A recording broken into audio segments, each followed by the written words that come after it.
Hello everyone and welcome back to Comfortable English. My name is Sarah Comfort and I am so happy to have you here for today's lesson. I think a lot of you will learn a lot today. So today I have my laptop with me because I am going to go over some of the best phrases to use in a business email. I know that a lot of you probably have to use English in your jobs or even you work with American clients. So for a lot of you, I think this is going to be very beneficial. Now in today's lesson, I am going to type up 2 sample emails. Number 1 is going to be an email to a superior. So someone like your boss or even your boss's boss. And the second email that I am going to make up is going to be an email to a coworker.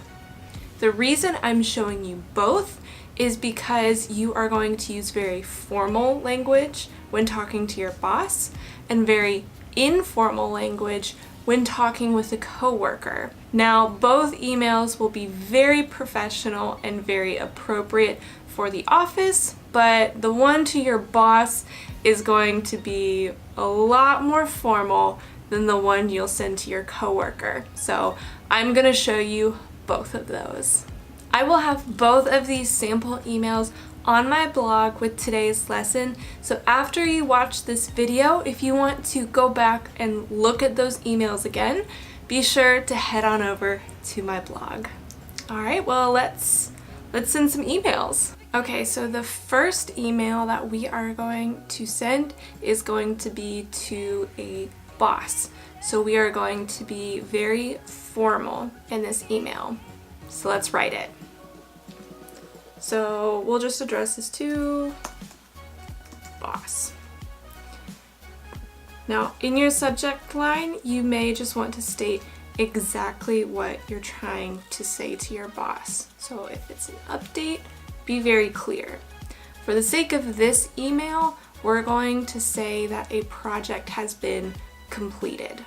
So for our subject, let's say something clear and straight to the point, like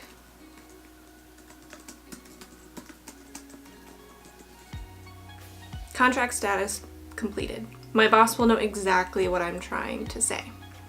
Okay, so let's go to the body of the email. Now, when addressing your boss, you want to be very polite and formal. So there are a number of ways you could address your boss. Let's say it's the morning or afternoon. You could say, "Good morning, Mr. Smith." Or you could say, "Good afternoon, Mr. Smith." Or you could just say, "Dear Mr. Smith." All of these are totally fine. For this example, let's just say, "Dear Mr. Smith." Now, I want you to pretend that I am attaching a document. Let's say I'm attaching an Excel document to show my progress. So I could say something like, "Please view the attachment that I have provided for you. In this, you will see all of the updates to the contract and the completed product." Now that's all I really have to say to my boss. I'm saying, here is what you've asked for. It's completed. Please view this attachment. Now you want to close your email with something that is very open and inviting. So you could say something like, "Please let me know if you have any further questions." And then you could sign it off with "best," or you could say "regards," or you could say "sincerely," whatever you'd like. Any of those will work fine. So in this email, I'm saying what I've done. I said, "Dear Mr. Smith, please view the attachment that I have provided for you. In this, you will see all of the updates to the contract and the completed product. Please let me know if you have any further questions. Something that you could also say in your closing is if you have any further questions or concerns. I really like that phrase and I use that one a lot. Please let me know if you have any further questions or concerns. Sincerely, Sarah. And that is a great email to send to a boss. It's clear, and if you check over this email, it's free of grammatical and spelling errors. So we know that when my boss sees this, he's going to get the information that he or she needs, and it's going to be presented very professionally and formally. So, great email. Now let's say we need to send an email to a coworker about this exact same thing. A contract has been completed and we want to let them know the update. So this will be a great way for you to see an example of an email written very formally and a little less formally. All right, so we're gonna send this to John. Now for our subject, we don't have to be so clear, but we could say the same thing. So we could say contract completed. Now, when addressing a coworker, you can be much less formal.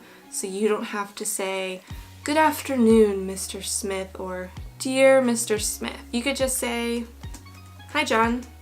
And that's totally fine. If you and John are friends and you talk around the office, saying "Hi, John" is totally fine. Now again, when talking about having an attachment, you could also say something like, "Please review the attached document." And you could say something like, "The contract is done and ready to go.